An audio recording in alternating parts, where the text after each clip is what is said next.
Amma ba'd. Para ikhwan dan akhwat kaum muslimin wal muslimat rahimani wa rahimakumullah. Alhamdulillah, di pagi hari yang cerah sedikit, remang-remang mendung ya. Mudah-mudahan ini tanda turunnya rahmat, turunnya hujan nanti. Kita dikumpulkan oleh Allah Subhanahu wa taala dalam rangka thalabul ilmi syar'i, menuntut ilmu syariat, yang ini kewajiban setiap kita, setiap muslim, tidak pandang bulu apapun latar belakangnya. Bahkan kewajiban menuntut ilmu juga bagi setiap ustadz kiai, tetap menuntut ilmu, tidak ada istilah berhenti dalam belajar, dalam menuntut ilmu agama. Kemudian saya aturkan jazahullah khairan kepada para panitia yang telah memfasilitasi, terutama ada program pembinaan untuk mu'alaf, yang semoga program ini bisa lancar, Allah berikan kemudahan, dan semoga tentunya bermanfaat untuk membentengi saudara-saudara kita yang baru mengenal Islam, dan bahkan mu'alaf ini juga sebenarnya berlaku bagi yang Islamnya sudah lama, karena arti mu'alaf itu adalah yang dilunakkan hatinya. Jadi mu'alaf itu bukan berarti yang baru masuk Islam saja. Bahkan mu'alaf itu kalau yang berhak menerima zakat bisa jadi orang yang masih di luar Islam, untuk diberi zakat agar dilunakkan hatinya, mu'alaf. Atau orang yang sudah Islam namun masih baru agar lebih kuat dikasih zakat. Atau orang yang sudah lama yang akidahnya masih goyah. Jadi istilah mu'alaf tidak harus diistilahkan kepada yang baru masuk Islam. Namun secara umum demikian ya, orang yang baru masuk Islam perlu untuk diperhatikan, baik dalam hal finansial dan semisalnya, dan yang paling penting lagi adalah memperhatikan akidah mereka dan pemahaman mereka dalam agama ini. Kemudian para jemaah sekalian, pembahasan kita adalah bagaimana seorang muslim dalam mensikapi ketika dia sudah mendapatkan hidayah. Dan hidayah itu ada dua macam hidayah secara umum. Yang pertama hidayah Islam. Ini tatkala seseorang Allah mudahkan dia untuk memeluk agama Islam, mengikuti ajaran Nabi Muhammad SAW. Nah, inilah yang dimaksud dengan hidayah Islam yang umum. Adapun yang kedua, hidayah yang khusus, yaitu hidayah di dalam Islam, di mana yang dimaksud dengan hidayah di dalam Islam adalah diberi pemahaman yang benar tentang Islam. Karena pada zaman sekalian, ada orang yang masuk Islam, walaupun nanti dalam Islamnya itu ada kesesatan, penyimpangan, tetap dia dianggap sebagai seorang muslim, sah syahadatnya, tapi belum tentu dia mendapatkan pemahaman yang benar di dalam Islam. Maka ada hidayah ilal Islam dan ada hidayah fil Islam. Ada hidayah untuk memeluk agama Islam dan ada hidayah di dalam Islam. Makanya para ulama kita, di antaranya Abul Aliyah, seorang tabi'in, ulama tabi'in, dia mengatakan, ma adri ayyu ni'mataini alayya a'zam. Kata beliau, aku tidak tahu mana di antara dua nikmat yang paling besar yang Allah berikan kepada aku.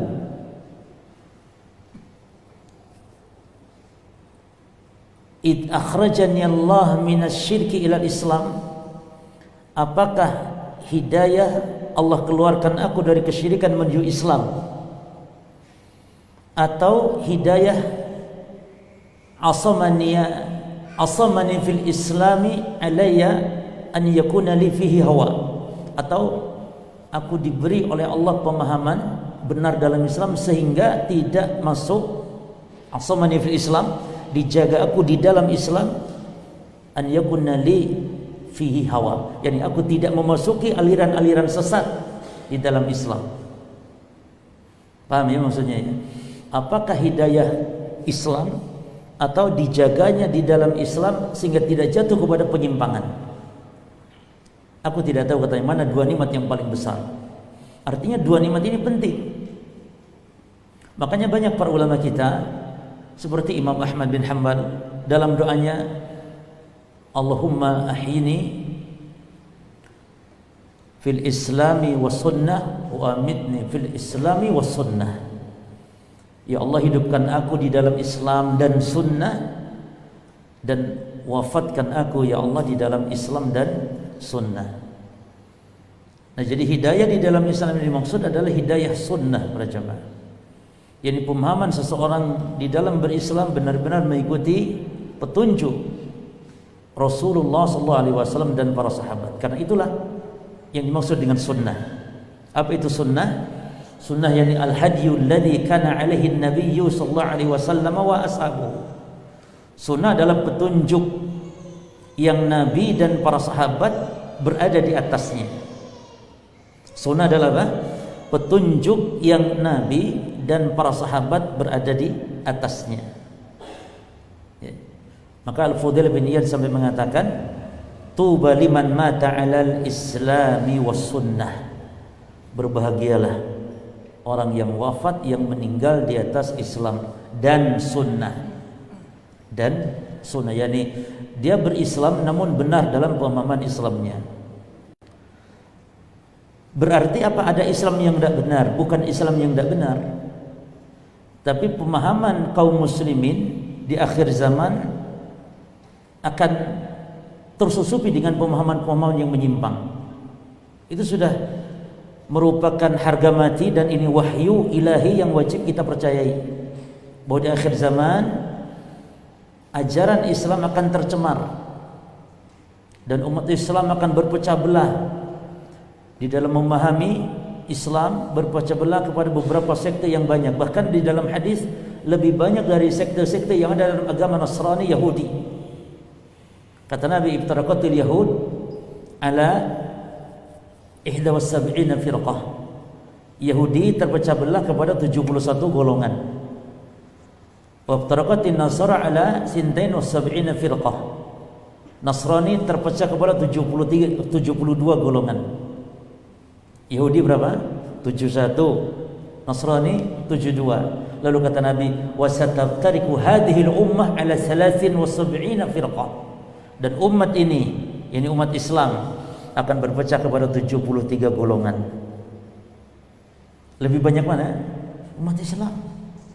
Dan wajar karena di dalam Islam jumlah mereka memang lebih banyak, otomatis pemahaman mereka ketika mereka berpecah belah lebih banyak pula. Namun Nabi memberikan solusi. Kata Nabi, man ya'ish minkum ba'di fasayara ikhtilafan katsiran fa'alaikum bisunnati. Siapa yang hidup sepeninggalku nanti, maka dia akan mendapatkan perselisihan yang banyak, bukan sedikit, ikhtilafan katsira.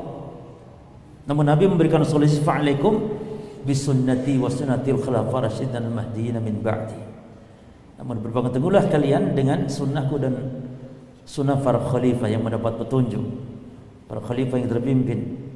Dan itu adalah di antara para sahabat yang dimaksud secara umum, dan khulafa rasyidin yang 4 secara khusus. Ya. Sebab dalam hadis lain ketika kata Nabi, kulluha finnar, semuanya firqah-firqah itu terancam neraka, illa wahidah, kecuali satu yang tidak terancam, satu yang selamat. Ketika ditanya, man hiya ya Rasulullah, siapa dia ya Rasulullah yang selamat? Kata Nabi, makana alaihi ana wa ashabi, itu siapa yang berjalan di atas petunjukku dan para sahabatku. Jadi prinsip dasar kita dalam beragama itu adalah selain Al-Quran dan Sunnah, ada prinsip yang ketiga, yaitu sesuai dengan pemahaman para as-salaf, para salafus saleh, para sahabat, para tabi'in, tabi'in dan seterusnya. Nah, inilah para jemaah sekalian dua bentuk hidayah. Hidayah ke dalam Islam dan hidayah di dalam Islam. Maka sekarang hakikat orang berhijrah, ya, baik berhijrah dari agama yang batil kepada agama yang hak, baik berhijrah dari pemahaman yang menyimpang kepada pemahaman yang benar, hakikat hijrah itu adalah hijrah dalam manhaj. Hijrah dalam manhaj. Bukan apalagi hijrah sekedar ganti casing saja. Dulu enggak jenggotan, sekarang pakai jenggot misalnya. Bukan itu hijrah. Dulu mabuk, sekarang enggak mabuk. Bukan itu hakikat hijrah. Dulu maksiat, sekarang tidak maksiat. Bukan itu hakikat hijrah. Tapi hakikat hijrah adalah hijrah dalam pemahaman agama. Hijrah dalam manhaj, metode bagaimana dia dalam beragama. Karena ada orang yang masuk Islam namun kepada Islam yang pemahamannya menyimpang. Seolah-olah dia keluar dari mulut harimau namun masuk ke mulut buaya. Dulu dia main musik, lalu katanya hijrah, ya, menjadi ikut kepada sebuah aliran, namun main musik enggak dibuang, hanya diganti. Kalau dulu musiknya rock and roll, kalau sekarang musiknya nasyid katanya. Sama saja, musik juga. Jadi hijrah bukan dalam hal yang sifatnya cabang dari cabang-cabang agama, tapi hijrah dalam hal yang usul. Usul. Dan usul agama kita apa? Masalah tauhid, masalah akidah, itu hakikat hijrah para jemaah. Karena ada orang mungkin berhijrah tadinya tidak, yakni tadinya suka mabuk, maksiat misalnya. Namun ketika hijrah kepada sebuah pemahaman agama, namun di dalam pemahaman tersebut dia menyuruh mengajak kepada kesyirikan, kebid'ahan. Syirik dan bid'ah itu maksiat yang lebih besar daripada mabuk, berzina, berjudi. Kesyirikan lebih besar daripada berzina, daripada berbuat kebid'ahan, hal-hal yang tidak diadakan dalam agama. Maka sekali lagi hakikat hijrah adalah hijrah manhaj. Itulah hijrah yang sebenarnya.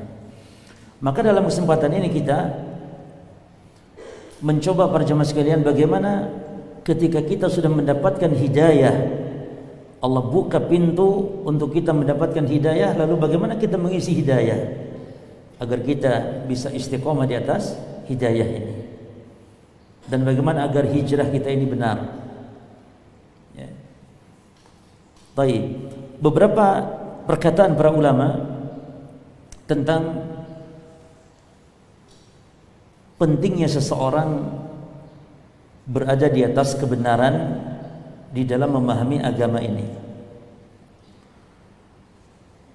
Di antaranya sebagaimana tadi ucapan para ulama kita, Al-Imam Ahmad misalnya. Beliau selalu berdoa kepada Allah, matikan, wafatkan di atas, bukan hanya di atas Islam, tapi di atas sunnah. Karena Islam yang benar adalah Islam yang dipraktekkan oleh Rasul dan para sahabat. Semua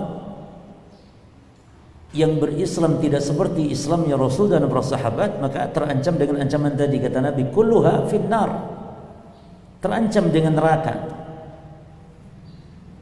Maka para sahabat ketika bertanya, dia bertanya bukan siapa yang sesatnya, tapi siapa yang benarnya ya Rasul, bagaimana cirinya. Inilah kecerdasan para sahabat, tidak bertanya yang di nerakanya, tidak, enggak peduli, yang penting mana yang benar, yang selamatnya. Dan Nabi memberikan sebuah kaidah yang sangat besar, itu kata Nabi, maka kana alaihi ana wa ashabi, siapa yang berpegang di atas jalanku dan jalan para sahabatku. Taib. Di antara makna yang perlu kita ketahui tentang apa itu al-hidayah para jemaah. Di dalam Al-Quran Allah menyebutkan di dalam banyak ayat Al-Quran bahwa Nabi Muhammad SAW diutus dengan membawa dua poin penting. Yang pertama, kata Allah, al-huda, dan yang kedua dinul haq. Ya. Huwallazi, di surah Shaf juga ayat ini. Huwallazi arsala rasulahu bil huda wa dinil haq. Dialah Allah Subhanahu wa taala yang telah mengutus rasulnya dengan membawa al-huda dan membawa dinul haq, liyudhhirahu ala dini kullih. Apa makna dari Nabi membawa al-huda? Kalau kita baca kitab-kitab tafsir para zaman sekalian, bahwa yang dimaksud dengan al-huda, petunjuk di situ apa artinya? Al-huda ay al-ilmu nafi'. Al-huda al-ilmu nafi', ilmu yang bermanfaat. Dan tidak mungkin orang mendapat petunjuk kecuali dengan dasarnya ilmu. Makanya al-huda maknanya al-ilmu nafi'. Lalu apa itu dinul haq? Dinul haq artinya al-amalus salih. Amal yang saleh. Amal yang saleh adalah amal yang didasari ikhlas karena Allah dan didasari dengan ittiba kepada Rasulullah sallallahu alaihi wasallam. Tidaklah disebut amal soleh kalau tidak dasar ikhlas dan tidak ada ittiba kepada Nabi sallallahu alaihi wasallam. Ya. Jadi yang dimaksud dengan al-huda al-ilmu nafi', ilmu yang bermanfaat, dan ilmu yang dimaksud ilmu syar'i, ilmu agama ini. Maka Nabi Muhammad membawa ilmu dan membawa din. Din itu amal. Kata-kata din di dalam Quran ini ada dua makna. Makna yang pertama amal, dan makna yang kedua al-jaza wal hisab. Arti din dalam Quran yang pertama amal. Apa contohnya? Wa ma umiru illa liya'budullaha mukhlishina lahud-din. Padahal mereka tidak diperintah oleh Allah kecuali mereka untuk mukhlishina lahuddin, untuk mengikhlaskan kepada Allah Subhanahu wa taala din di dalam beramal. Yang kedua, din maknanya al-jaza wal hisab, seperti firman Allah maliki yaumiddin, yang merajai yaum, hari din. Apa din? Al-jaza wal hisab. Hari din yakni hari al-jaza wal hisab. Apa maknanya? Hari pembalasan, hari perhitungan. Hari kiamat disebut yaumiddin. Apa din di situ maknanya? Al-jaza wal hisab. Sebagaimana dalam pepatah disebutkan kama tadinu tudanu. Sebagaimana kamu beramal, kamu dibalas. Jadi din terkandung dalam pepatah tadi dua makna. Makna yang pertama amal, makna yang kedua balasan. Kama tadinu, din yang pertama ini sebagaimana kamu beramal, kamu berbuat, tudanu, begitu kamu dibalas. Ya, al-jaza min jinsil amal. Balasan tergantung amalan. Baik. Inilah al-huda para jamaah. Jadi hakikat petunjuk, hakikat hidayah adalah yang dimaksud dengan petunjuk hidayah di sini, hidayah berupa ilmu agama ini. Hidayah berupa pemahaman agama yang benar. Di dalam Al-Quran juga banyak Allah menyebut tentang hidayah, dan hanya milik Allah lah hidayah. Hanya milik Allah lah hidayah. Dan ditinjau dari pemberian Allah, hidayah ini ada juga dua macam. Pertama ada hidayah berupa hidayah al-ilmu. Yang kedua ada lagi hidayah disebut hidayah taufik para jemaah. Taufik. Hidayah taufik itu adalah hidayah berupa dimudahkannya seseorang untuk menjalankan ketaatan. Kalau hidayah yang pertama tadi hidayah ilmu.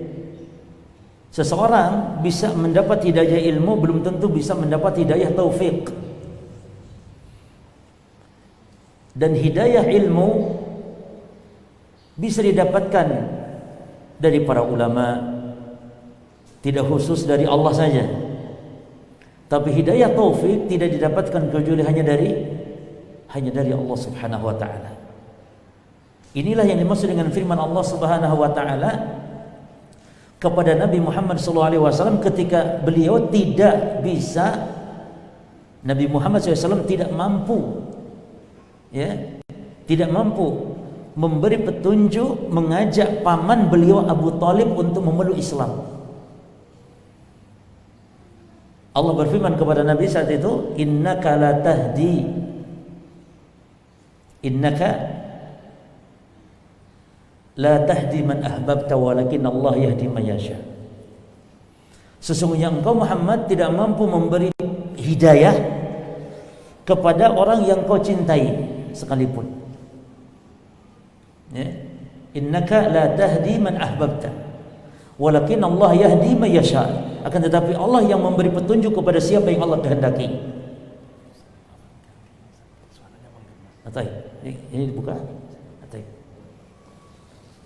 Foto. Tes.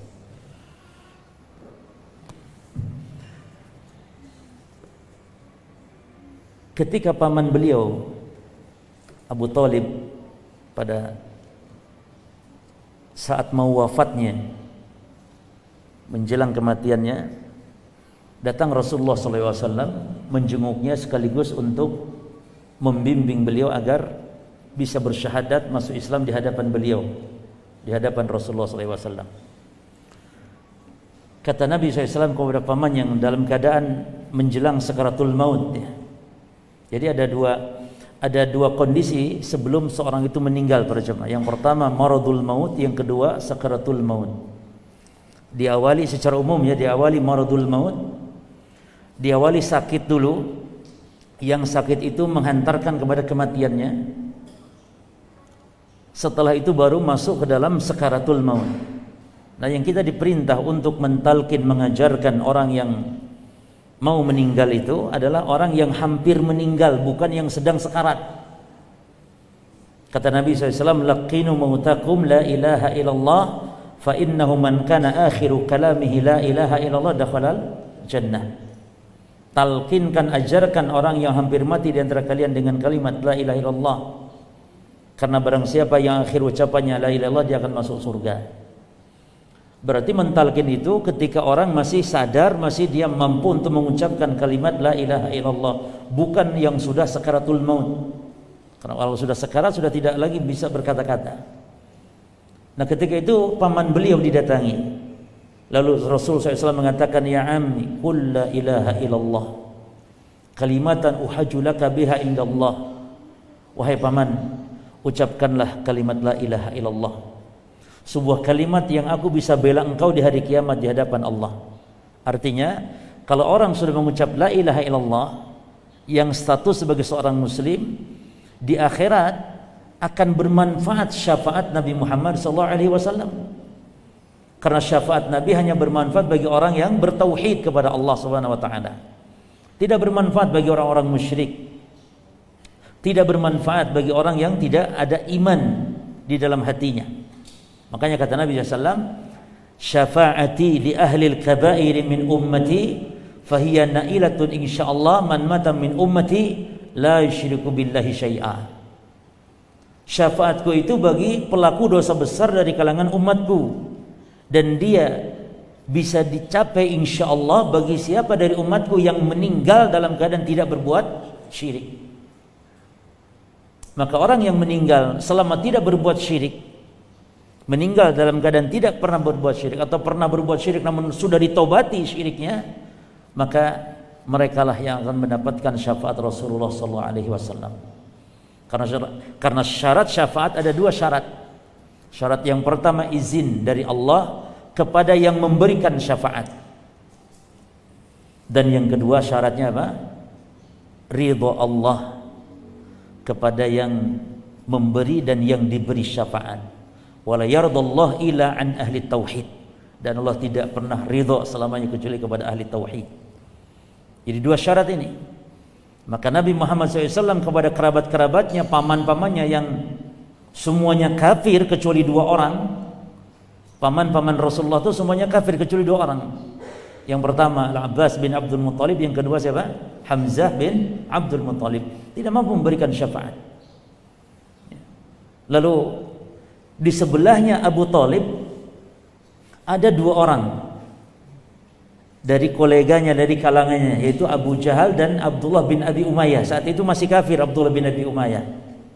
Nah, disinilah peran teman dekat itu sangat mempengaruhi para jemaah, baik dalam hal-hal yang baik ataupun hal yang buruk. Di situ ada dua teman Abu Thalib, yaitu Abu Jahal dan Abdullah bin Abi Umayyah. Ketika Nabi mengatakan kepada pamannya, ya ammi qul la ilaha illallah, wahai paman baca la ilaha illallah, yang kalau engkau baca itu aku bela engkau di hari kiamat. Lalu kedua orang tadi mengatakan kepada Abu Thalib, at-targhabu an millati Abdul Muthalib, wahai Abu Thalib, apakah engkau akan meninggalkan agama nenek moyangmu, agama Abdul Muthalib? Ini kalau kau ucapkan la ilaha illallah, maknanya engkau telah meninggalkan agama nenek moyang. Apa agama nenek moyang? yakni agama yang menyembah kepada Allah dan juga kepada selain Allah. Sementara kalau baca la ilaha illallah maknanya menyembah hanya kepada Allah saja, bertentangan dengan agama nenek moyangnya.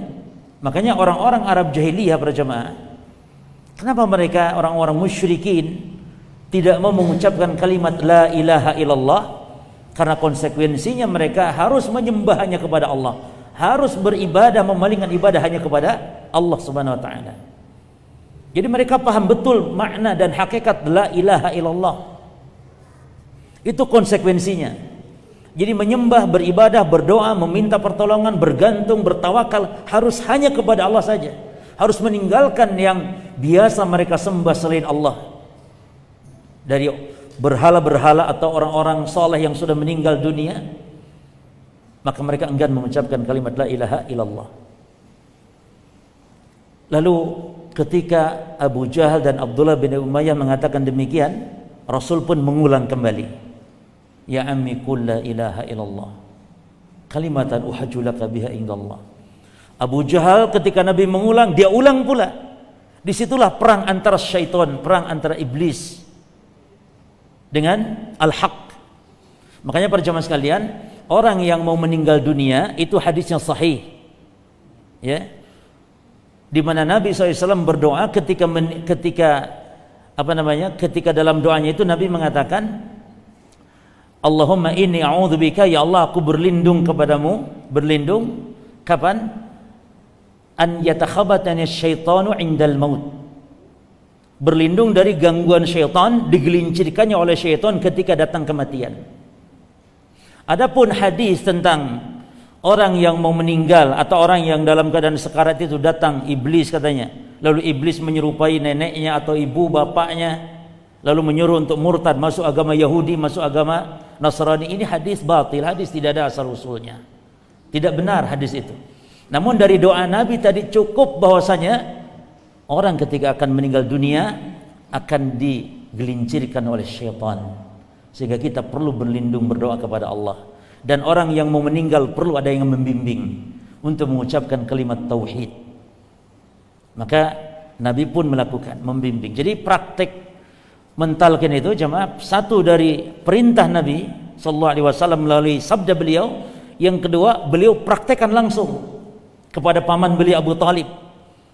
Demikian pula Nabi praktekkan kepada seorang budak, seorang pemuda yang dia adalah seorang Yahudi. Dijenguknya oleh Nabi SAW pada saat-saat menjelang meninggalnya, saat sakit yang membawa kepada kematiannya. Nabi datang kepada pemuda Yahudi tadi, lalu Nabi mengatakan, ya gulam qul la ilaha illallah, wahai pemuda, wahai anak, bacalah la ilaha illallah. Maka sang anak melihat ke arah bapaknya, mungkin minta pendapat, melihat juga ke arah Rasulullah SAW. Lalu ayahnya mengatakan, ati Abul Qasim, ikuti apa yang dikatakan oleh Abul Qasim. Siapa Abul Qasim? Rasulullah SAW. Akhirnya sang pemuda Yahudi tadi mengucapkan kalimat la ilaha illallah, lalu dia meninggal dunia, wafat. Lalu Nabi mengatakan, menuju kepada para sahabatnya, kata Nabi, alhamdulillahilladzi anqadahu Allahu minan nar. Alhamdulillah yang Allah telah selamatkan dia dari api neraka. Jadi Nabi mempraktekkan para jemaah, dan itu sunnah yang kita tidak boleh tinggalkan. Kalau ada kerabat kita mau meninggal, tunggu, kita talqin, agar kalimat akhir yang diucapkan adalah kalimat tauhid, yang dengan itu kata Nabi, man mata ala dzalika dakhala al-jannah. Siapa yang akhir ucapannya, man kana akhiru kalamihi la ilaha illallah dakhala al-jannah, dia masuk surga. Maka boleh kita bersyukur, boleh kita gembira, senang kalau ada kerabat kita yang meninggal dunia sebelumnya mengatakan la ilaha illallah, karena ini tanda kebaikan. Namun tidak boleh memastikan para jemaah. Tidak boleh memastikan karena tidak ada jaminan. Namun kita hanya melihat dohirnya tanda. Seperti saudara kita meninggal di hari Jumat, bersyukur, alhamdulillah. Semoga ini tanda kebaikan dia, husnul khatimah. Karena orang yang meninggal hari Jumat, demikian pula misalnya yang meninggal, kata Nabi, di antara ciri wafatnya seorang muslim, wafatnya seorang mukmin, di antara tanda baiknya adalah ketika dahinya berkeringat. Rasul SAW mengatakan, mautul mu'min birasil jabin, bahwasanya meninggalnya seorang mukmin ketika dahinya berkeringat. Nah, itu juga tanda kebaikan. Kita bergembira, senang, bersyukur ketika melihat ada tanda-tanda kebaikan. Namun tidak boleh apa? Memastikan, karena memastikan secara personal seseorang ahli neraka atau ahli surga ini butuh kepada apa? Kepada apa jemaah? Kepada dalil. Jadi ponis itu dalam Islam ya, dalam Quran ada 3 jenis ponis para jemaah. Pertama, ponis secara umum. Setiap orang yang beriman kalau mati masuk surga, umum ini. Siapapun dia. Setiap orang yang beramal soleh kalau nanti mati masuk surga. Setiap orang yang beramal buruk berarti masuk neraka, ini secara umum. Yang kedua, ponis itu secara jenis para jemaah. Seperti al-Yahud wan Nasara misalnya. Itu secara jenis. Kita meyakini setiap orang Yahudi, orang Nasrani, Allah yang menyebutkannya. Di mana tempatnya? Innal ladzina kafaru min ahlil kitabi wal musyrikina. Di mana? Finnari jahannam. Ini ponis secara jenis. Dan yang ketiga, ponis secara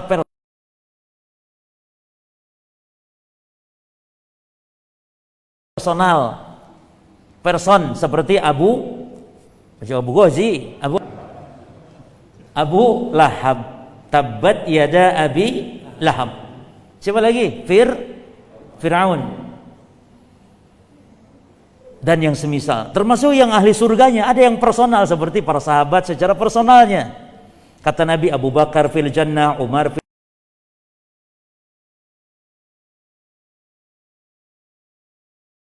jannah. Itu kita tetapkan. Ya, makanya para jamaah sekalian, termasuk kekufuran kalau kita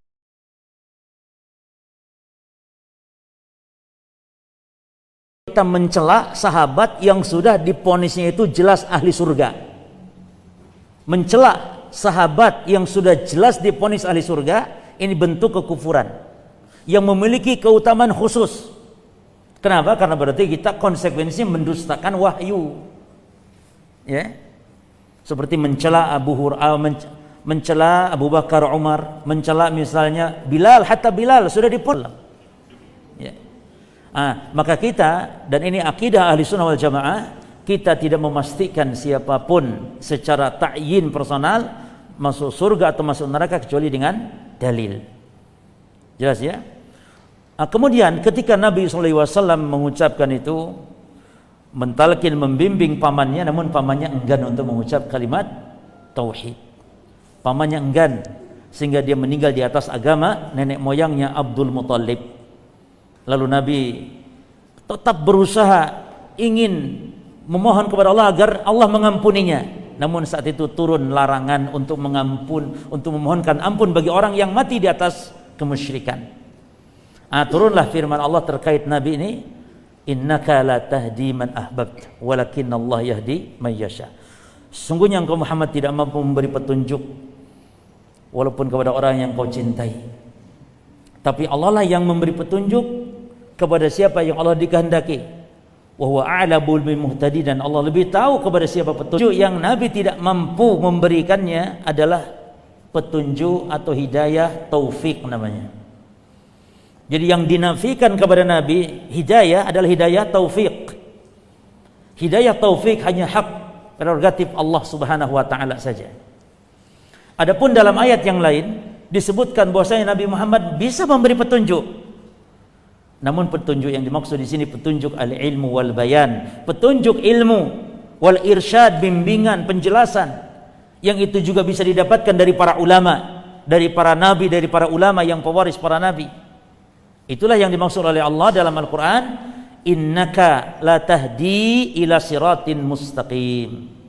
Sesungguhnya engkau Muhammad benar-benar mampu memberi petunjuk kepada jalan yang lurus.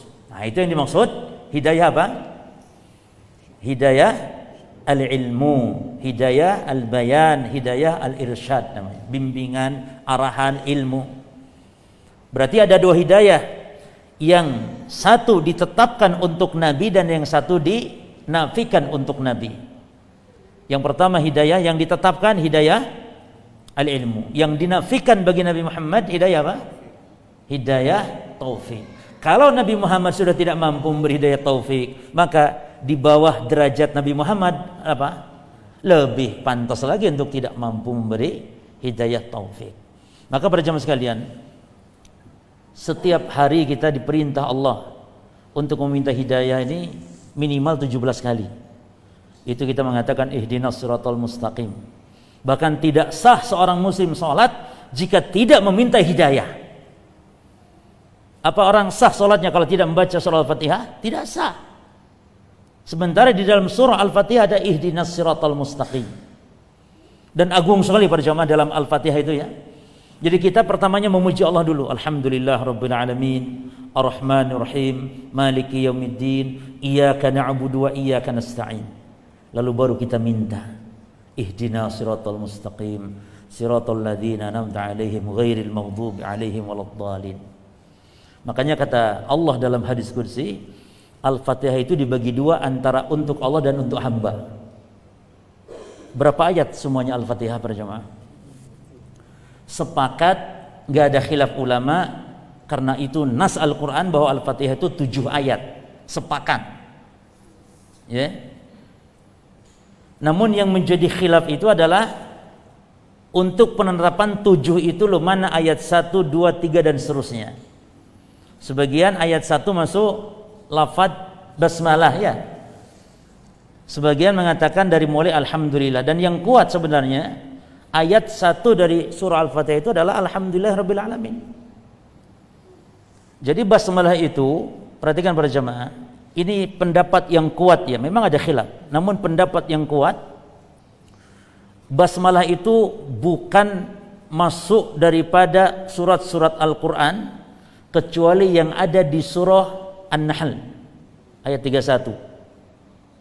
Itu firman Allah, innahu min Sulaiman wa innahu bismillahirrahmanirrahim.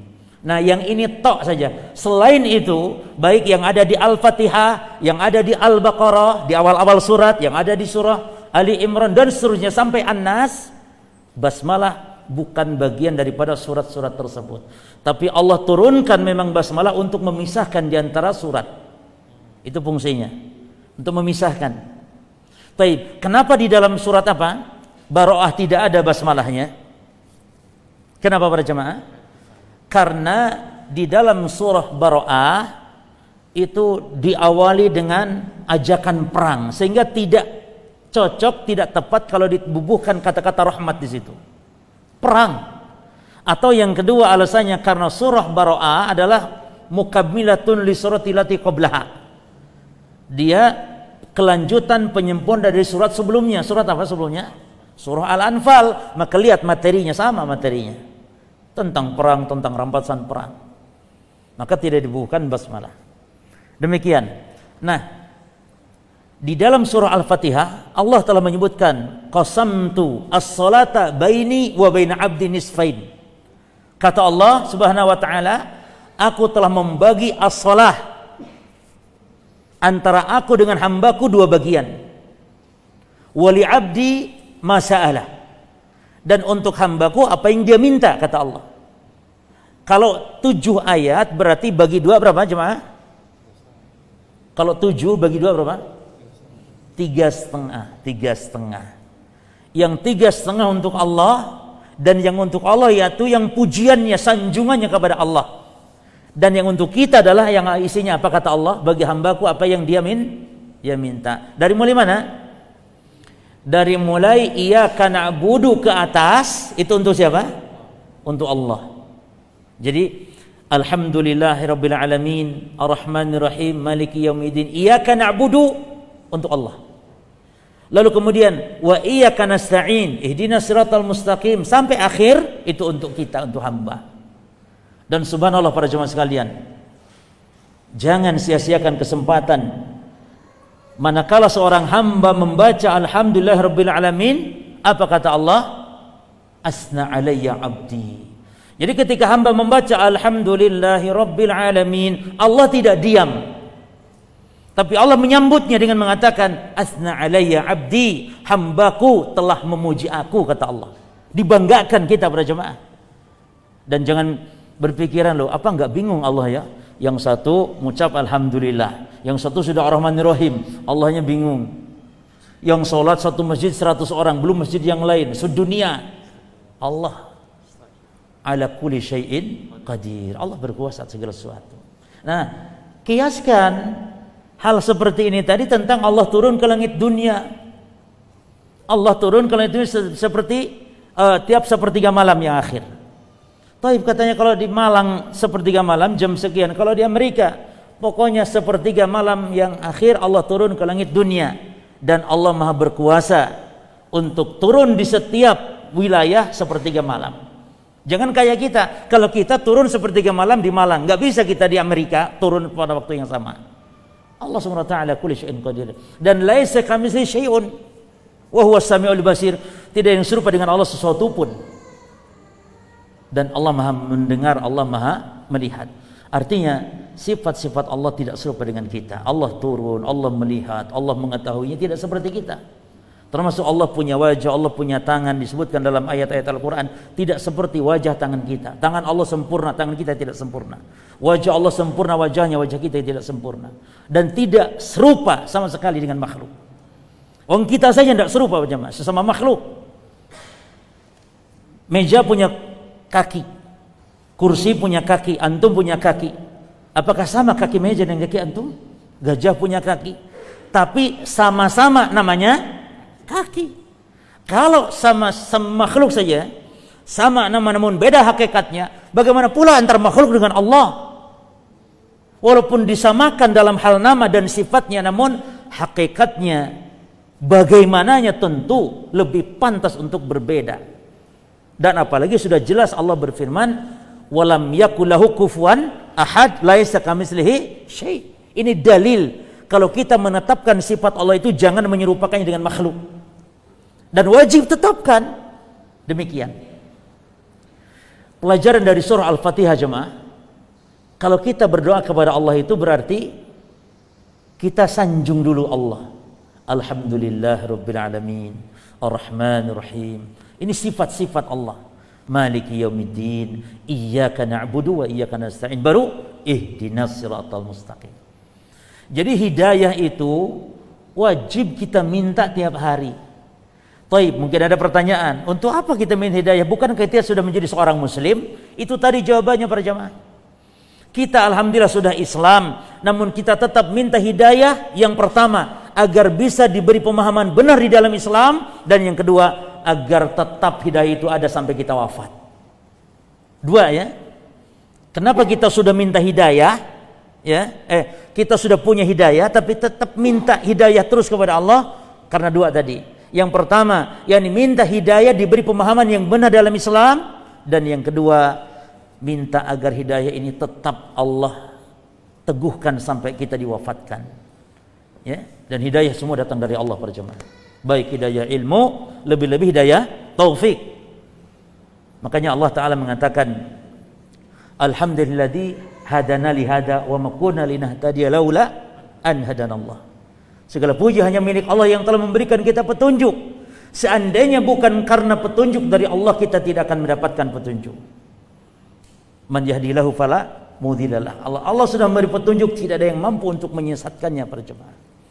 Baik, ada beberapa poin Nanti pembahasan terakhir, insyaallah kita akan bahas tentang nasihat dan wasiat bagi saudara-saudara kita yang baru memeluk Islam atau yang sudah memeluk Islam namun mungkin masih belum mendapatkan ketenangan di dalam Islamnya. Nanti itu wasiat yang terakhir insyaallah. Namun pembahasan yang sekarang kita akan sampaikan adalah bagaimana sebab-sebab, kiat-kiat agar kita mendapatkan hidayah Allah Subhanahu wa taala. Yang pertama para jemaah sekalian, kiat dan sebab agar kita mendapatkan hidayah, sa'atu sadri wa insyirahuhu lil Islam. Lapangkan dada di dalam kita menerima syariat-syariat Islam. Di dalam surah Al-An'am ayat 125 Allah berfirman, "Faman yuridillahu an yahdiyahu yashrah sadrahu lil Islam." Siapa yang Allah kehendaki untuk mendapatkan hidayah, maka Allah akan lapangkan dia kepada syariat ini.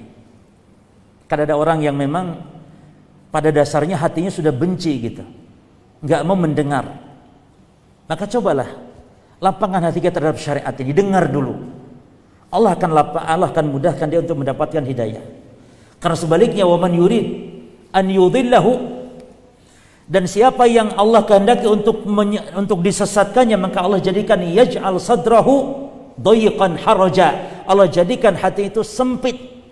Allah jadikan hatinya sempit. Ya. Maka kelapangan hati itu sebab hidayah para jemaah. Kemudian Allah Subhanahu wa taala di dalam ayat yang lain menyebutkan tentang banyak hidayah dan Nabi SAW menafsirkannya. Seperti ayat ini para jemaah, surah Al-An'am ayat 125 itu ditafsirkan oleh Nabi SAW. Ya. yakni ketika Nabi membaca ayat ini, man yuridillahu an yahdiyahu yashrah sadrahu lil Islam.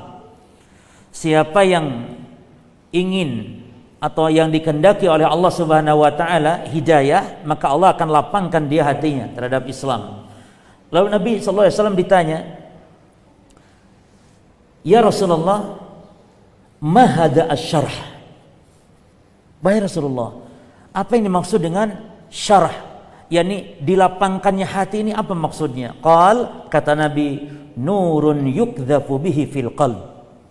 Maksudnya kata Nabi, cahaya yang Allah terangkan dia ke dalam hati seorang hamba.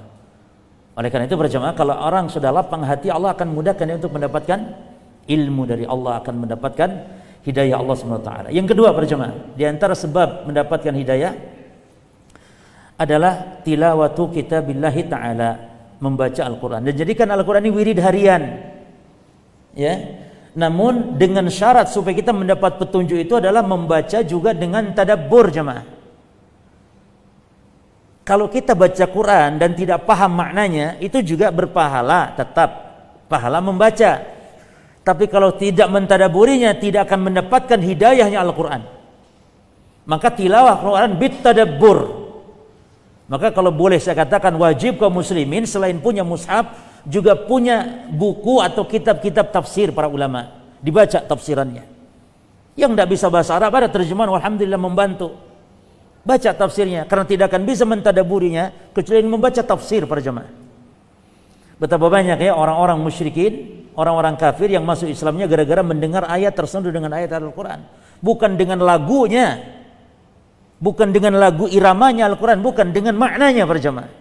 Maka ada yang heran ya, pernah ada orang yang nangis ketika mendengar bacaan Al-Quran, nangis. Padahal ayat yang dibacanya ini yang membuat heran. Ayat yang dibacanya bukan tentang neraka, sehingga dia tidak harus menangis gitu. Bukan tentang yakni hal yang menakutkan, tapi ayat yang dibacanya adalah yas'alunaka 'anil mahid. Mereka bertanya kepada Muhammad tentang darah haidnya perempuan. Isinya itu kok bisa nangis? Dia nangisnya karena lantunan iramanya atau nadanya yang didengarnya. Jadi yang dimaksud mentadaburi adalah makna-makna Al-Quran dipahami para jemaah, sehingga dia bisa menangis ketika memahami maknanya. Makanya Allah berfirman dalam surah Al-Isra ayat 9, inna hadhil Qur'an yahdi lillati hiya aqwam. Sesungguhnya Al-Quran ini memberikan petunjuk, namun lillati hiya aqwam, kepada orang yang memang aqwam, yang memiliki keteguhan hatinya. Nah, kemudian juga dalam surah Al-Isra ayat 82-nya Allah mengatakan, wa nunazzilu minal qur'ani ma huwa shifaa'u wa rahmatun lil mu'minin. Menjadi rahmat. Al-Quran diturunkan Allah menjadi penawar dan menjadi rahmat bagi orang-orang yang beriman. Kemudian yang ke berapa? Ketiga, min asbab al-hidayah adalah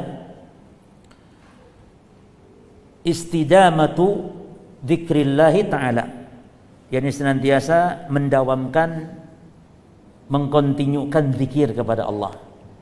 Dan zikir ini Masya Allah luar biasa jemaah, menenteramkan hati. Ala bi dzikrillahi tatmainnu al-qulub.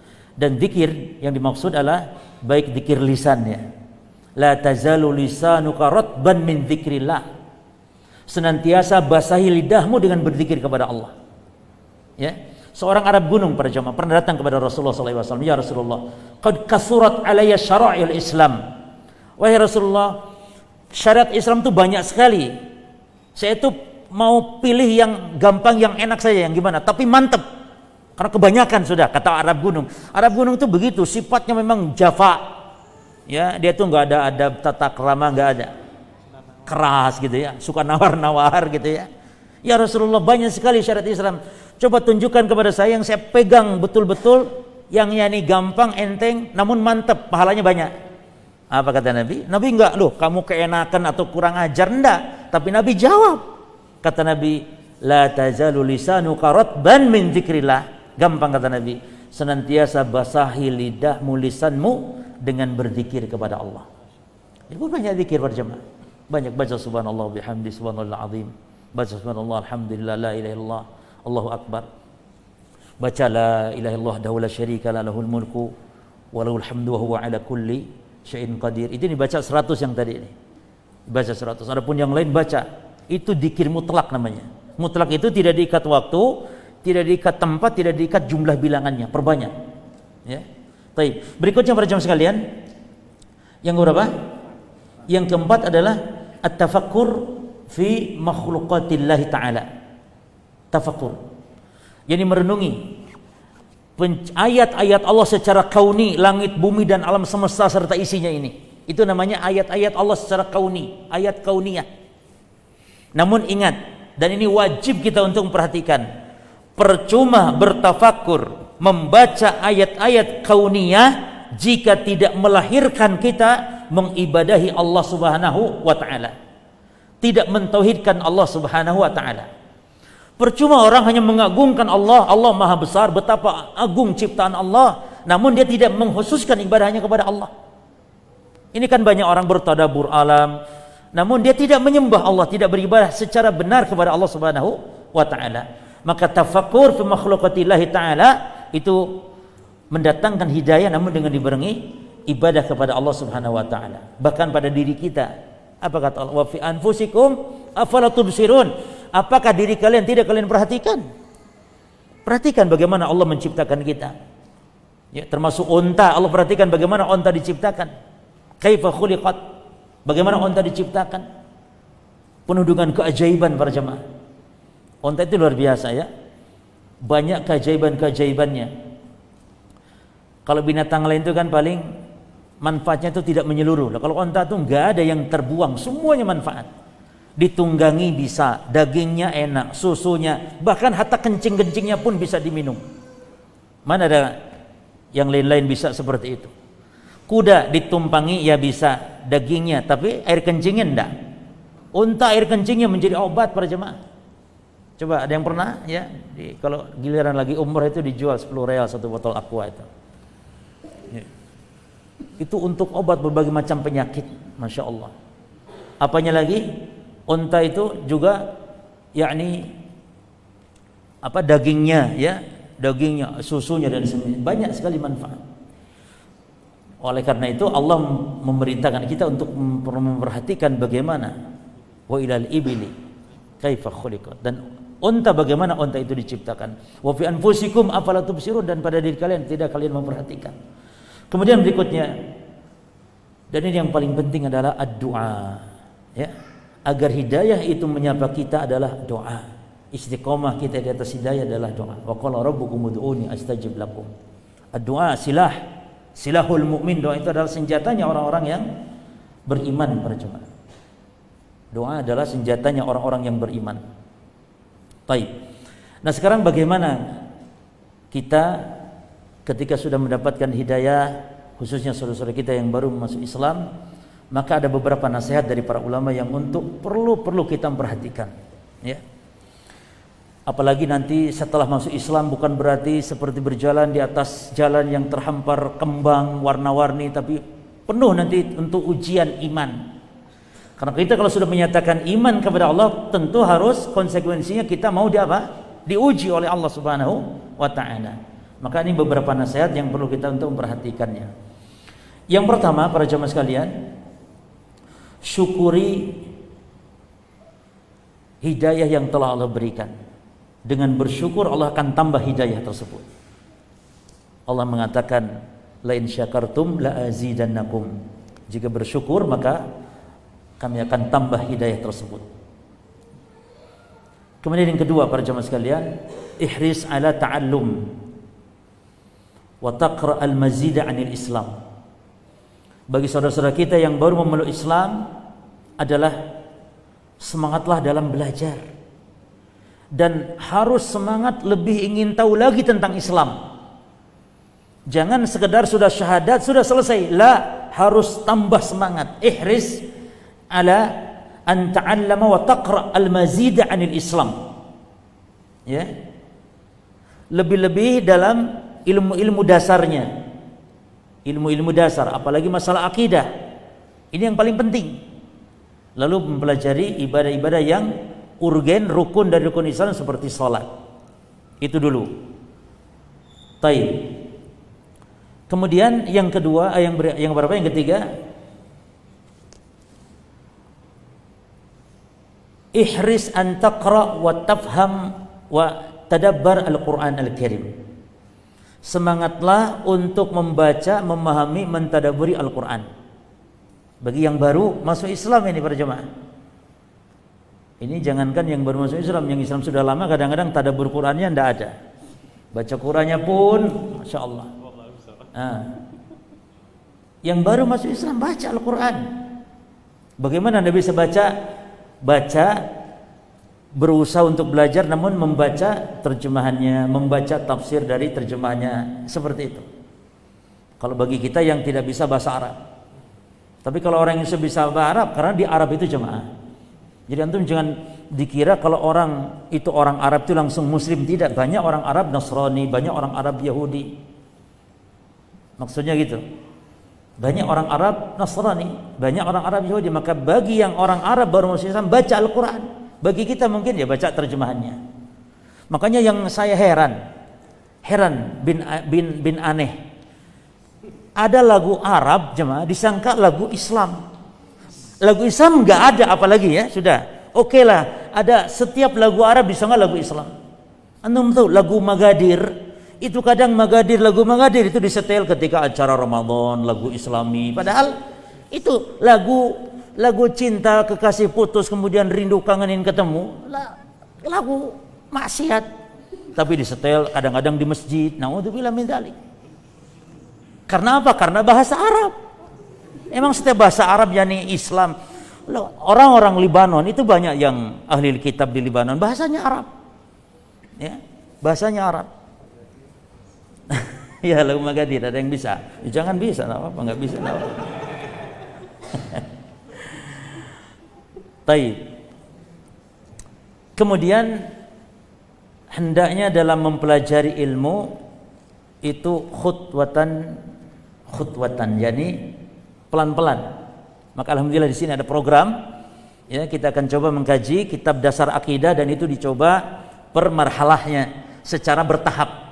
Selesai misalnya dalam 6 bulan mudah-mudahan. Seperti itu. Taib. Kemudian, idza kana 'indaka istifsar aw su'al is'al wala takhjal. Kalau ada permasalahan yang kurang dipahami itu jangan dipendam. Tanyakan kepada ahlinya segera. Supaya keraguan tidak muncul para jemaah, khususnya saudara kita yang baru masuk Islam. Tanya langsung. Jangan dipendam, dibiarkan sehingga akan muncul keraguan, sehingga akan merusak kepada akidah dan keyakinannya. Kemudian hafid 'ala shalah fi waqtiha. Berusaha menjaga salat itu tepat pada waktunya. Karena dengan salat Allah akan berikan keberkahan, dengan salat dia akan Allah mudahkan dalam rezekinya dan semisalnya. Bukankah Allah telah berfirman, wa'mur ahlaka bis shalah, perintahkan keluargamu salat. Nahnu narzuqu, kami yang memberi rezeki kata Allah. Digandengkannya perintah untuk salat dengan rezeki menunjukkan ada hubungan. Yani dengan orang menjaga salat Allah akan beri rezeki dari jalan yang tidak disangka-sangka kata Imam Ibnu Katsir. Maka salat dijaga. Kemudian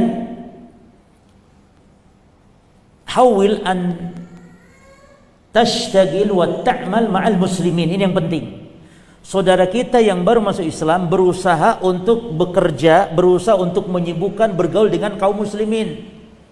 Karena ini merupakan bentuk bergaul dengan orang-orang yang seagama, seakidah supaya tidak terpengaruhi. Itu.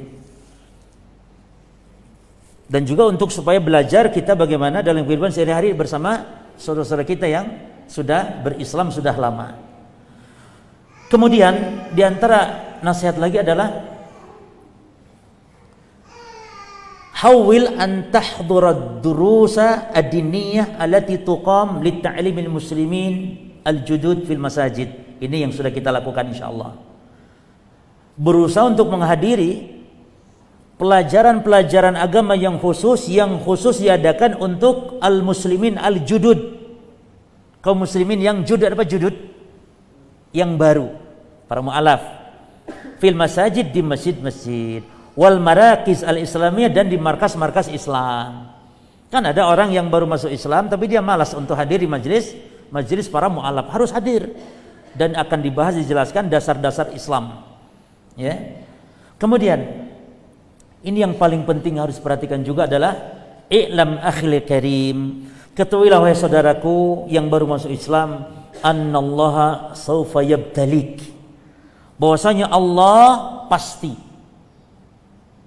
tentu akan mengujimu.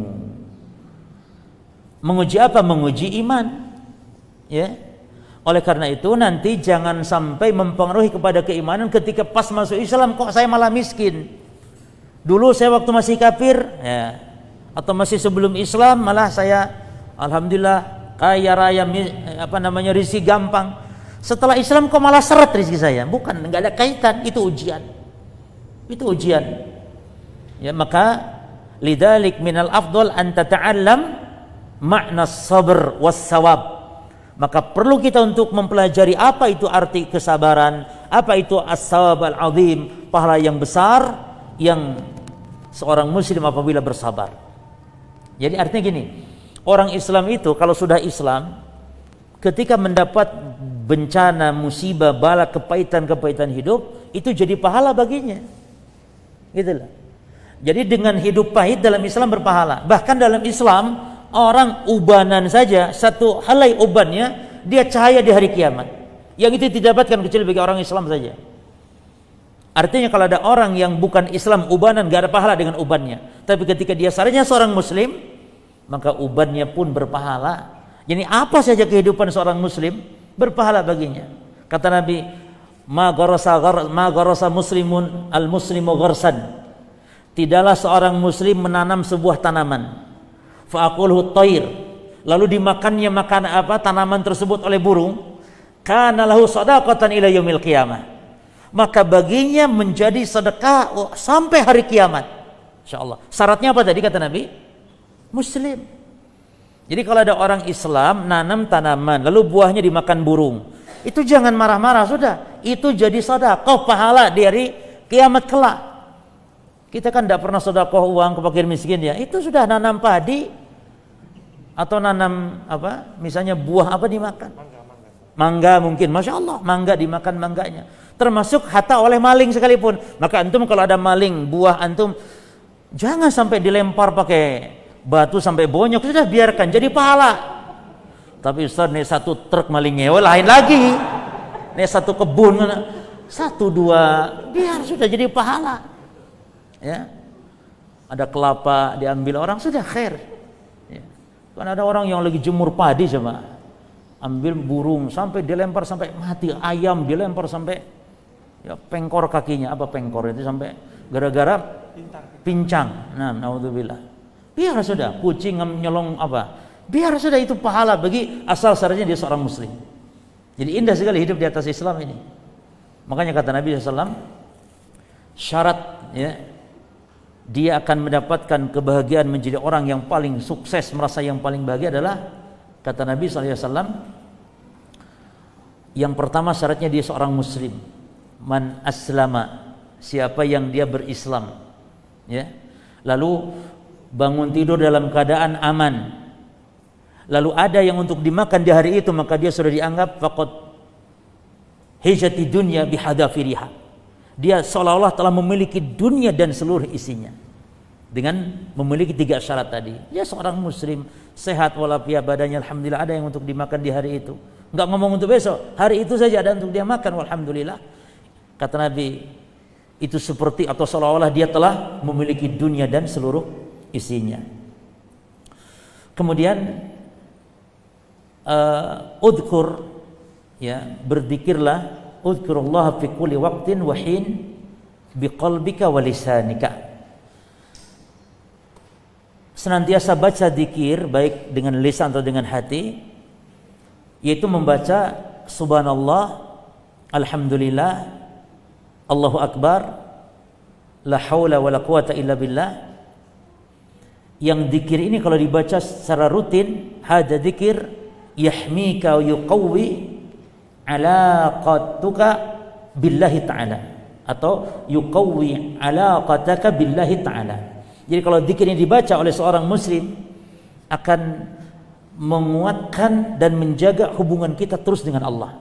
Apa tadi bacanya? Subhanallah, alhamdulillah, la ilaha illallah, Allahu akbar, la haula wala quwata illa billah. Jemaah, ini kan 4 atau plus jadi 5 ya. Satu saja dengan kita memperbanyak la haula wala quwata illa billah, kata Nabi apa? Kanzun min kunuzil jannah. Lafaz la haula wala quwata illa billah adalah kanzun min kunuzil jannah. Apa artinya? Perbendaharaan surga. Kalau di dunia ini ada perbendaharaan harta benda dan semisal di dunia, di surga juga ada harta benda yang melimpah dan yang berharga. Ternyata harta bendanya atau persimpanan surga itu ternyata apa? Kalimat la haula wala quwata illa billah. Artinya orang yang banyak membaca la haula wala quwata illa billah, dia akan mendapatkan di surga kelak simpanan-simpanan surga. Jadi zikir seperti tadi ya, di antara jalan untuk menguatkan hidayah. Kemudian tadzakkar daiman, ingatlah senantiasa annal Islam dinullahil kamil wal ma'sumi anil akhta. Ingat selalu di benak kita bahwa Islam itu agama yang benar, agama yang sempurna, agama yang terpelihara, terjaga dari kesalahan. Bukan orang Islam ya, kalau orang Islam banyak oknum itu, tapi ajaran Islam, ajaran yang maksum, terpelihara dari kesalahan. Walakinnal muslimina laisu kulluhum kadzalik. Namun orang Islam tidak semua demikian. Artinya, kalau melihat ada orang Islam berbuat jahat, buruk, antum jangan lihat orang Islam itu, tapi lihat agama. Kan ada orang yang dasar agama Islam, yang disalahkan agamanya, padahal orangnya yang berbuat jelek. Misalnya ada orang yang melakukan kebid'ahan dalam agama Islam ya, ibadah pakai musik, genjerang-genjerang ibadah, misalnya pakai musik, selawatan pakai musik, mungkin antum tidak suka, itu oknum, karena Islam tidak mengajarkan demikian.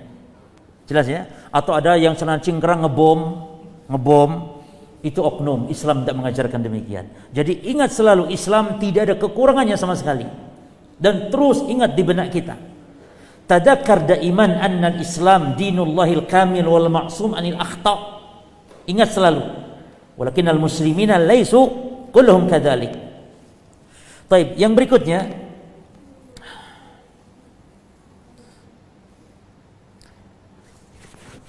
idza ra'aita akhakal muslim yaqa' fi ma'siyatin minal ma'asi faqaddim lahu an-nasihah. Nah, kalau kita melihat saudara kita jatuh kepada dosa, kesalahan, maka sampaikan nasihat ala infiradin wa bi tariqatin latifatin wa hasanatin. Tentu nasihatnya ala infiradin, secara berdua, personal saja, jangan di hadapan orang, lalu dengan cara-cara yang lemah lembut dan cara yang baik. Nah, wa iyyaka an tafdhahu wa tantaqadahu amaman nas, dan hati-hati, hindari, jauhi menasihati saudara kita di hadapan orang rame. Hati-hati, itu enggak baik dan itu akan menimbulkan balan mudarat.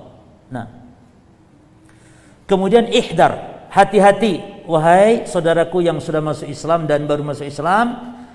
Ihdar, hati-hati, ad-dhahab ila musalliyat, hati-hati jangan sholat di tempat, perhatikan, satu, asy-syiah, jangan sholat di tempat orang-orang Syiah, wal Ahmadiyah, dan jangan sholat di tempat orang Ahmadiyah.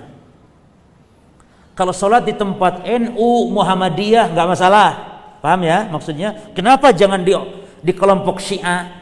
Karena sholat di tempat itu sama saja dengan sholat di gereja, sama saja. Ini tidak sah sholatnya. Kemudian di tempatnya Ahmadiyah atau di tempat Ahmadiyah, karena Ahmadiyah agama kekufuran.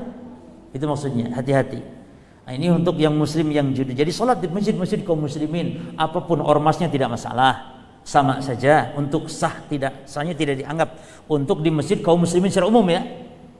Walaupun tentu kita memilih sholat itu di masjid yang ya paling dekat dengan sunnah, masjid yang karena lebih khusyuk terasa. Namun solat di luar itu pun tetap sah, namun tidak boleh di mana? Di tempat musalliyat asy-syiah wal ahmadiyah, nah, atau di tempat-tempat yang akidahnya menyimpang. Kemudian kun hununan latifan baran biwalidayk, perhatikan, menjadilah kita orang yang penuh kasih sayang, berbakti kepada kedua orang tua, walaupun beliau masih apa jemaah? Masih kafir. Berbakti, bahkan harus lebih berbuat baik. Apalagi ketika tahu kita sudah memeluk Islam dan mungkin tidak mempermasalahkan orang tua kita, justru bertambah bakti kita. Sebagai bentuk apa? Dakwah bil hal. Sebagai bentuk dakwah. Barangkali dengan akhlak kita semakin baik, akan tertarik orang tua kita kepada Islam, ya. Kemudian untuk yang muslimah tentu berkaitan dengan hijab perlu diperhatikan ya. Untuk yang kaum muslimah berkaitan dengan hijab. Ini mungkin diantara nasihat-nasihat yang perlu diperhatikan. Intinya yang paling penting adalah harus belajar, tidak boleh berhenti. Harus belajar, apalagi kita baru memeluk Islam, harus banyak-banyak mengetahui tentang Islam, hakikat Islam, dasar-dasar Islam. Khususnya masalah akidah, masalah tauhid, kan itu dasar. Demikian, mungkin nanti ada soal jawab ya setelah ini. Tafadhol, barakallahu fikum.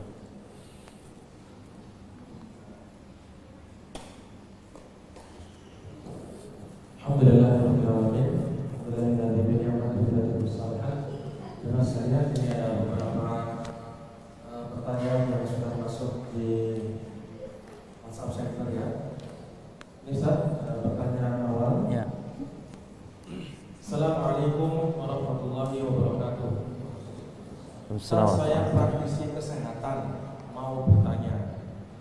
Tadi disebutkan untuk mentalkin pada orang yang hampir meninggal. Bagaimana dengan pasien yang sudah koma lama di rumah sakit tapi belum meninggal? Apakah ada tempat untuk ditalkin oleh keluarganya? Syukron. Baik, barakallahu fikum. Berdasarkan hadis tadi yang yang sudah sahih dari Nabi SAW, bahwa kata Nabi, laqinu mautakum la ilaha illallah fa innahu man kana akhiru kalami la ilaha illallah dakhala al-jannah. Talkinkan. Jadi talkin itu kita menyuruh orang untuk orang itu mengucapkan itu talqin. Bukan membacakan talqin itu, bukan. Jelas ya? Bukan membacakan, tapi kita memerintahkan. Maka talqin itu bisa juga bukan dengan ucapan, tapi dengan tulisan. Misalnya orangnya apa? Tuli ya, enggak dengar, tapi dia bisa melihat. Maka tulis. Fulan ucapkan la ilaha illallah. Misalnya nanti dia akan membaca. Itu talqin juga. Nah sekarang berarti tidak berfungsi bagi orang yang koma, gitu. Maka tidak ada syariat bagi orang yang koma untuk ditalkinkan. Namun orang yang koma, selama dia koma, maka diangkat pena darinya, diangkat, yakni tidak tercatat dosa. Orang yang tidur, ya, orang yang koma, dan itu sama dengan orang yang koma, orang yang tidur itu. Maka dalam hal ini cukup doakan semoga dia husnul khotimah, ya, semoga dia mendapatkan rahmat, maghfirah dan seterusnya dengan doa-doa yang baik. Ya, baik, barakallahu fikum. Pertanyaan berikutnya, saya mau bertanya Ustaz, ada seorang tua laki-laki sekarang sudah mengalami sakit tua dan sudah tidak bisa jalan, hanya di tempat tidur, sering marah-marah kalau minta apa-apa tidak dituruti, dan bicara sudah melantur. Ada menantu perempuan ingin sekali membuat bapak mertua ini mendapatkan hidayah Islam, dan ingin sekali bapak mertua menikmati hidayahnya Islam di masa tuanya. Mohon petunjuk Ustaz, apa yang bisa dilakukan menantu tersebut? Baik. Untuk agamanya apa? Terserah ya, yang penting secara umum muslim mungkin. Muslim. Enggak yang sakitnya tadi. Sudah tua. Baik. Dan sudah melantur. Baik, barakallahu fiik. Secara umum yang pertama tentu doa. Yang didoakan agar orang tua kita mendapat hidayah. Dan hidayah ini bisa Allah berikan dalam kondisi apapun. Mungkin orang sedang sakit, mungkin orang dalam keadaan sudah ngelantur tersebut, Allah bisa saja memberikan kepadanya hidayah. Allah berikan kesembuhan dan semisalnya. Jadi intinya mendapatkan hidayah. Kemudian yang kedua, kita tetap berbakti dengan cara kita merawatnya.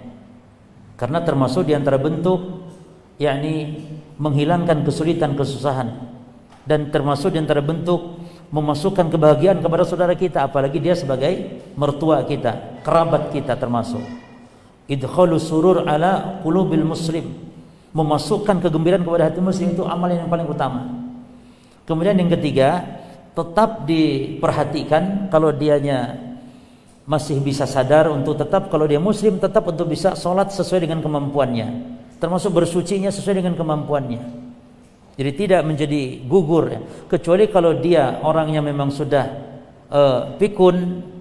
Kalau orang sudah fikun, maka itu termasuk yang digugurkan, seperti orang gila, maka gugur ibadahnya. Diangkat pena, rufi'al qalam an thalath, diangkat pena dari 3 golongan manusia. Anis sabi hatta yahtalim, anak kecil sampai dia dewasa. Wa anil majnun hatta yaqil, orang gila sampai dia berakal. Wa anin naim hatta yastayqid, dan orang yang tidur sampai dia bangun. Artinya 3 golongan manusia ini kalau berbuat dosa, meninggalkan perintah-perintah, maka tidak dianggap dosa. Termasuk salah satunya adalah orang yang pikun. Maka yang pikun tidak perlu puasa. Ya. Adapun yang gila ini kalau dia bisa diperintah untuk sholat tidak masalah. Jadi kalau dia sholat biarkan, jangan dilarang. Kamu gila ojo sholat, biarkan. Sebagaimana anak kecil walaupun dia tidak wajib, tapi kalau dia mau sholat bagaimana? Bahkan diperintah usia berapa? Muru auladakum bisalah wahum abna sab'is sinin. Perintahkan anakmu untuk sholat dia ketika usia 7 tahun. Ya, misalnya anak di bawah itu yang belum wajib, dilarang, jangan, biarkan dia sholat. Nah, namun dia tidak terkena kewajiban. Nah, barakallahu fikum. Sekali lagi, bagi para jamaah yang bertanya bisa ke SMS Center Masjid Al Bukhari 0822 44 44 4282. Berikutnya Ustaz, dari peserta program Abimu, apa saja pembatal keislaman seorang muslim?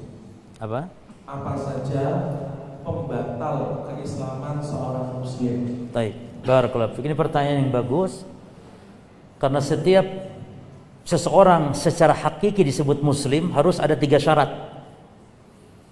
Muslim hakiki, ya, bukan muslim secara hukum. Kalau seseorang dihukumi sebagai muslim cukup syahadatain, cukup sudah. Orang kalau sudah bersyahadat, sudah dianggap muslim, saudara kita. Diantarkan jenazahnya, saudara kita sudah. Tapi secara muslim yang hakiki sejati harus terpenuhi 3 syarat ini. Syarat yang pertama an yati bisyahadatain. Syarat yang pertama yakni dia harus bersyahadat, 2 kalimat syahadat. Kemudian yang kedua wa bi muqtadahuma. Harus menunaikan konsekuensi dari syahadatain, ibadah, salat, zakat, puasa dan seterusnya. Dan ini saja tidak cukup jemaah. Sudah syahadat, sudah salat, sudah syahadat, sudah haji, umrah, sudah syahadat, sudah banyak amal-amal soleh, tidak cukup. Bukan muslim sejati, sehingga harus yang ketiga walam ya'ti bin naqidin, dan tidak melakukan pembatal. Betul. Syahadat, salat, iya, tapi melakukan pembatal, bukan muslim sejati, bahkan dia orang kafir, orang musyrik. Maka ini penting mempelajari pembatal-pembatal Islam. Pembatal Islam itu banyak, sampai ada ratusan. Dalam kitab-kitab fikih pun dibahas pembatal Islam, hukum riddah, hukum murtad dibahas. Namun yang paling berbahaya dan banyak orang terjatuh ke dalamnya adalah ada 10 yang sebagaimana dikumpulkan oleh Syekh Muhammad At-Tamimi rahimahullah. Dan di antara yang ke-10 itu adalah, di antara yang paling pokok penting adalah asyirku billahi ta'ala fil ibadah. Syirik kepada Allah dalam ibadah. Seperti dalam berdoa, termasuk menyembelih. Menyembelih itu ibadah para jemaah. Qul inna salati wa nusuki. Katakan sesungguhnya salatku dan nusuku, ibadah menyembelihku maksudnya. Untuk siapa? Lillahi rabbil alamin. Maka ibadah memalingkan kepada selain Allah, hukumnya syirik. Nah sekarang menyembelih untuk jin supaya bangunan tidak roboh, atau menyembelih untuk Nyi Roro Kidul misalnya, ini termasuk menyembelih untuk selain Allah dalam rangka pengagungan, yang itu adalah nilainya itu ibadah. Karena memalingkannya kepada selain Allah, hukumnya syirik. Ini batal Islamnya para jemaah. Hukum secara umum orang seperti itu batal Islamnya, batal syahadatnya, haji umrohnya gugur, hancur, lebur, nggak manfaat lagi sama sekali. Kita menghukumi secara hukum umum para jemaah. Termasuk sekarang yang terjadi, ketika ada orang Islam mencela syariat, mencaci syariat, membenci syariat, itu termasuk juga pembatal, membenci syariat. Makanya ibu-ibu, kalau ibu-ibu mencela, membenci syariat poligami, yang dibenci syariatnya kufur. Tapi kalau membenci suaminya kawin lagi, boleh tidak? Boleh tidak? Jadi benci itu ada 2 para jemaah. Ada benci yang memang dia benci karena syariat, ini kufur, pembatal Islam. Tapi benci yakni karena tabiat. Benci tabiat seperti istri benci suaminya kawin lagi, tapi dia tidak benci syariatnya. Artinya gini, poligami memang syariat Allah, tapi suami saya jangan ya, gitu. Karena saya tidak kuat misalnya, boleh. Tidak kafir wanita seperti itu, tapi kurang baik saja, tapi tidak kafir. Tapi yang membenci syariat poligaminya walaupun dia tidak dipoligami, kufur. Apa dalilnya kok benci ada yang tidak kafir? Contohnya kata Nabi terkait wudu, ya. Wudu indal makarih. Wudu ketika benci, wudu ketika kurang suka, wudu ketika panas, atau wudu ketika dingin. Ya kan? Artinya orang itu bisa tidak suka. Termasuk ibadah berjamaah. Ada orang yang ibadah itu tidak suka, tapi tidak sampai kufur dia, tapi malas, tidak suka. Itu juga sama, namanya benci. Ini benci tabiat. Nah, jadi yang dimaksud benci syariat itu adalah benci kepada syariat. Ini yang menjadikannya kekufuran. Benci kepada cadar, syariat cadar, ya. Ini kemunafikan, kekufuran, pembatal keislaman, waliyadzubillah. Benci orang berjenggot tidak kafir, tapi benci syariat jenggot kafir. Benci wanita bercadar, ya tidak kafir, tapi benci syariat cadar, karena mungkin benci wanita bercadar, dia punya hubungan pribadi yang dia mungkin utang tidak bayar, mungkin. Benci akhirnya dia, tidak masalah, benci kepada akhlaknya mungkin. Tapi benci wanita bercadar gitu ya, itu tidak sampai kafir. Benci syariat cadarnya jemaah. Apa cadar ini kok malah membuat ribet dan semisalnya, sehingga dia benci misalnya. Itu yang dimaksud dengan benci menyebabkan kekufuran. Yang paling penting lagi adalah ketika dia meninggalkan cuek terhadap syariat, terhadap agama. Ini yang banyak dilakukan, ini termasuk juga pembatal. Al-irad an dinillah, berpaling dari agama Allah. Ini pembatal keislaman para jemaah. Apa contoh berpaling? Orang Islam, KTP-nya Islam, seumur-umur cuek dia, nggak pernah sholat, nggak pernah puasa, nggak pernah ngaji, tapi KTP-nya Islam. Ini bisa batal Islamnya jemaah. Jadi al-i'rad an dinillah itu ada dua macam. Ada al-i'rad kulli, berpaling total seperti tadi, KTP-nya Islam tapi dia cuek kepada agama ini, tidak pernah sholat, tidak pernah ngaji. Orang giliran Ramadan puasa dia malah makan di restoran, nggak pernah puasa. Sholat paling-paling Idul Fitri itu pun ingin pamer baju baru. Selain itu tidak pernah dia. Itu i'rad al-kulli. Yang kedua, i'rad itu juz'i, berpaling namun tidak total. Apa aja? Kadang sholat, kadang enggak. Lebih banyak sholatnya sih, kadang-kadang enggak sholat, kadang ngaji, kadang enggak. Nah, ini berpaling tidak membuat batal Islamnya. Dan ada 10 semuanya dan dipelajari dalam kitab-kitab pembatal keislaman. Termasuk diantaranya apa? Berhukum dengan hukum selain Allah juga termasuk diantara pembatal keislaman. Jelas ya pada jemaah, namun ada rinciannya. Berhukum dengan hukum selain Allah itu ada rinciannya. Tidak setiap orang yang melakukan pembatal langsung diponis kafir, tidak. Tidak setiap orang yang jatuh kepada kekufuran diponis orangnya kafir. Tidak setiap orang yang jatuh kepada kesyirikan diponis orangnya musyrik, tidak. Orangnya secara personal tidak. Harus terpenuhi apa? Syarat-syaratnya dan tidak ada penghalangnya. Jelas ya? Baik. Barakallahu fikum. Pertanyaan berikutnya, Assalamualaikum warahmatullahi wabarakatuh. Waalaikumsalam. Suami istri Nasrani, setelah sekian tahun pernikahan salah satunya masuk Islam, satunya tetap kafir. Lalu apa hukum pernikahannya? Apa harus saling bercerai? Baik. Di antara pembatal pernikahan, perhatikan para jemaah ya. Muslim menikahi seorang wanita Nasrani, Muslim laki-laki menikahi wanita Nasrani, ahli kitab atau Yahudi, halal, dibolehkan. Walaupun dengan syarat yang ketat, namun secara hukum asal halal para jemaah. Tapi ketika seorang Muslim suami istri, lalu istrinya murtad masuk Kristen, para jemaah, murtad masuk Kristen, pernikahannya menjadi batal.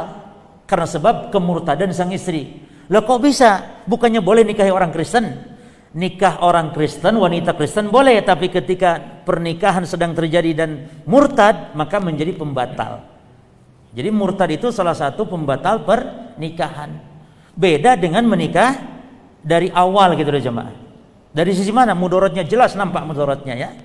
Nah ini Muslim laki-laki. Kalau Muslimah wanita mutlak dengan kafir manapun, baik itu ahli kitab ataupun bukan ahli kitab.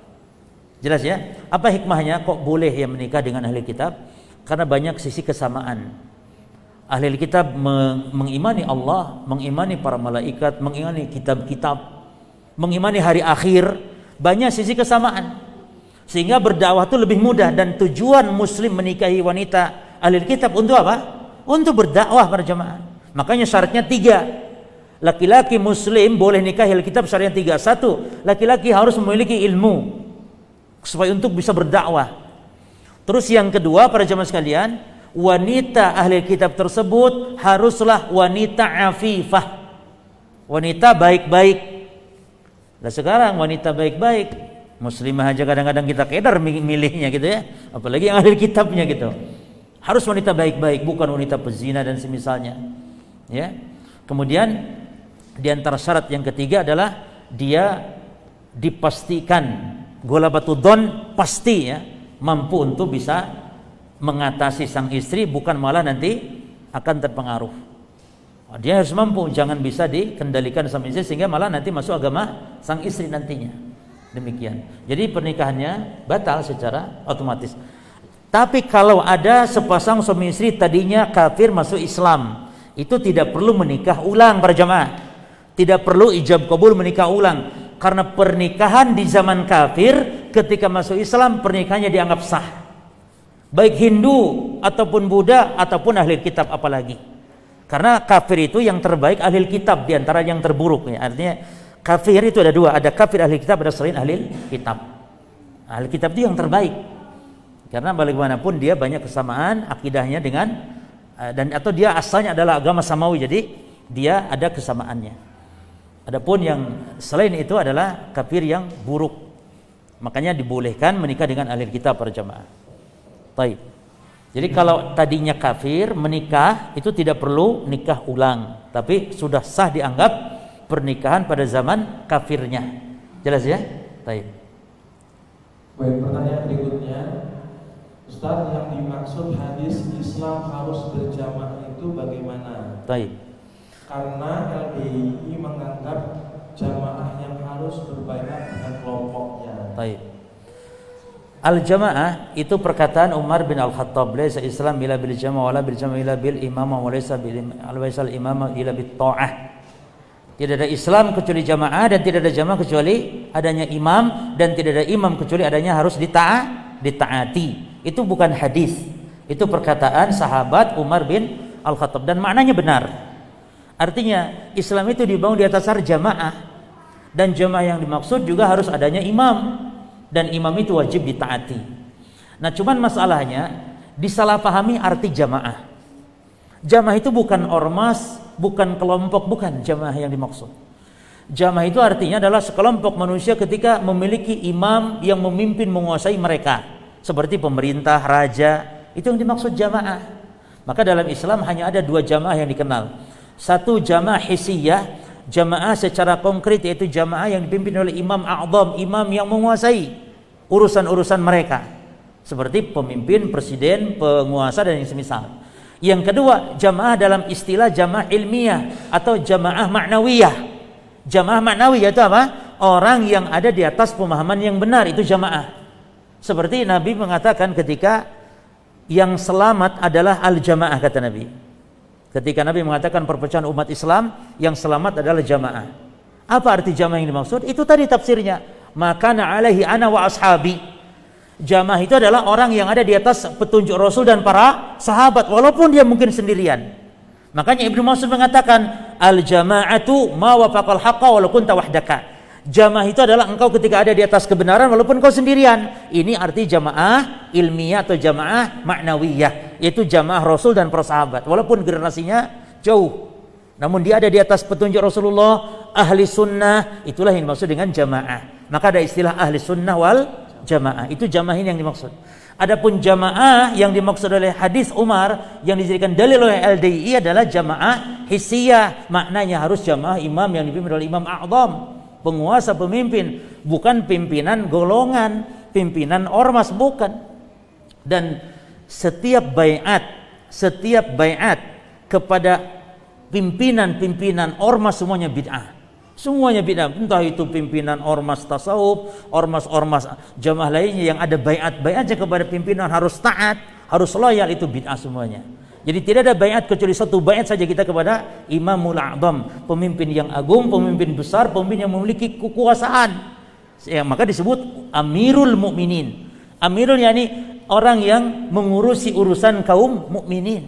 Dan kita punya, yaitu siapa? Kita punya Pak Presiden kita, alhamdulillah. Maka itulah jamaah yang dimaksud. Jadi jamaah hissiyah dan ada jamaah ma'nawiyah. Nah, barakallahu fiik. Pertanyaan berikutnya, saya memiliki latar belakang keluarga yang alhamdulillah sudah Islam, tapi masih belum menjalani kewajiban dan menjauhi larangan dengan sepenuhnya. Sholat masih bolong-bolong, belum menjaga aurat, masih suka menjalani adat yang menyimpang. Apa saja yang sebaiknya bisa saya lakukan untuk mereka, Ustaz? Ketika diajak nggak mau dan nggak dengerin, sedangkan saya sendiri masih belum banyak ilmunya. Barakallahu fiik. Ya, yang pertama kita bersyukur kepada Allah ketika Allah memilih di antara keluarga kita dipilih oleh Allah untuk mendapatkan hidayah sunnah ini, memahami pemahaman yang benar ini. Kemudian yang kedua, doakan keluarga kita, karena kita ingin mereka pun mendapat kebahagiaan sebagaimana kita berbahagia mendapatkan hidayah ini.